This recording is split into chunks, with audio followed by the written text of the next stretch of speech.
So now we are at the koi pond, our 8,000-gallon koi pond here at the garden. And the koi is the Japanese word for carp. These are a relative of the common carp. Koi are a common feature in Japanese gardens, but they are not native to Japan. They actually come from the deserts of Iran in the Middle East. And in the wild, they are not these bright, beautiful colors we associate with koi. They're actually kind of a dark, rusty color. That is their camouflage against predators. Chinese silk traders brought them back from the Middle East, but they used them as a food source. They ate them as a source of protein. They were introduced to Japan, and they were kept in rice fields. The Japanese rice farmers would let them swim around in the rice fields, and over time they noticed little anomalies of color, little pops of color in their skin, and they started to breed those colors to come out and be more prominent. And over time, we have the koi that you see today. There's the white koi right there. There's a koi with a dot, red dot on its head. You can see it swimming this way. That's called a tancho, and those are very highly prized in Japan because it's like the Japanese flag with the red dot.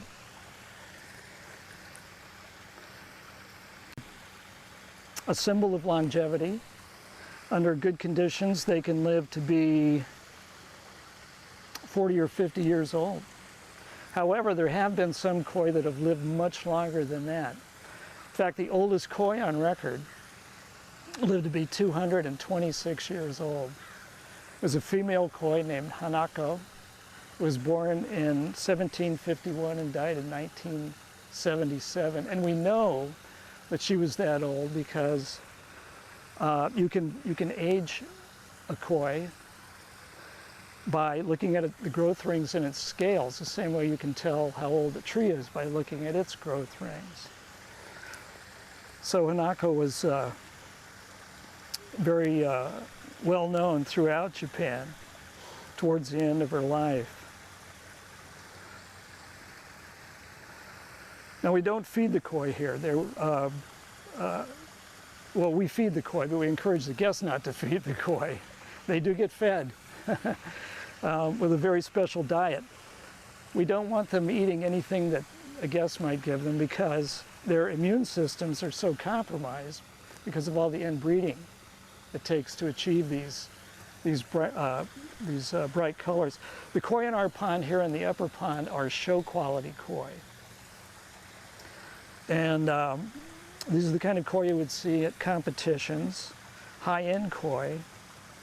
Some of these koi can get to be very pricey. In 2017, just as an example, at the All Japan Koi Show, one koi sold for $1.8 million. That was the winner of the koi show. So they used them for breeding. It was bought by a corporation in Japan for breeding purposes.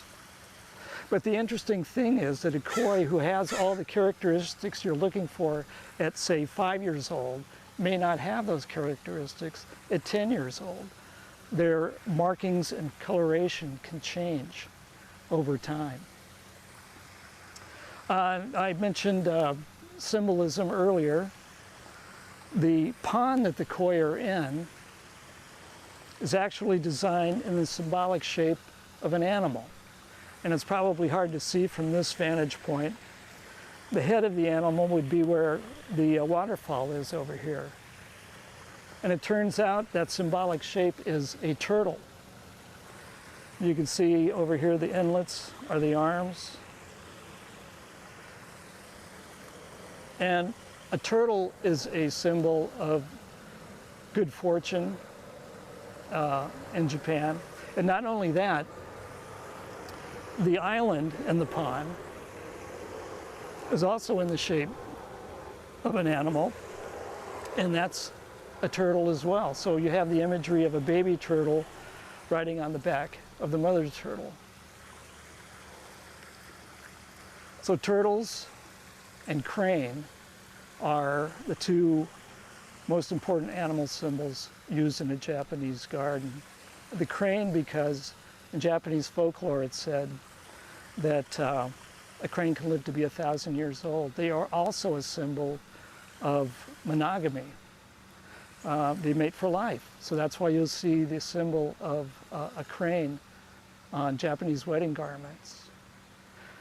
Also, I should have mentioned this earlier, but as we were coming down the path, you'll always see curved paths, naturally curving paths in the Japanese garden, as opposed to straight lines and right angles that you would see typically in a Western garden.